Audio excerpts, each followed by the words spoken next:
তিন দাবিতে ক্যাম্পাসে কমপ্লিট শাটডাউন ঘোষণা করেছে জগন্নাথ বিশ্ববিদ্যালয়ের শিক্ষার্থীরা। এর মধ্যে অন্যতম দাবি দ্বিতীয় ক্যাম্পাসের নির্মাণ কাজ দ্রুত সেনাবাহিনীর কাছে হস্তান্তর করতে হবে। এছাড়া হলের সংস্কার কাজ না হওয়া পর্যন্ত শিক্ষার্থীদের আবাসিক ভাতা প্রদান করার দাবি জানান তারা। এদিকে রোববার থেকে লাগাতার অনশন কর্মসূচি পালন করছে শিক্ষার্থীরা। এতে অসুস্থ হয়ে 20 জন শিক্ষার্থী হাসপাতালে ভর্তি হয়েছেন।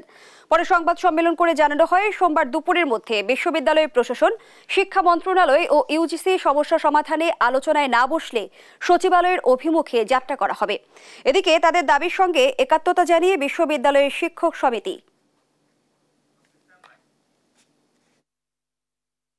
30 মিনিটের মধ্যে মন্ত্রণালয় থেকে বসার বা সবার কোনো ঘোষণা না আসে তাহলে আমরা 1:30টায় জগন্নাথ বিশ্ববিদ্যালয় থেকে সচিবালয়ের দিকে পদযাত্রা করব।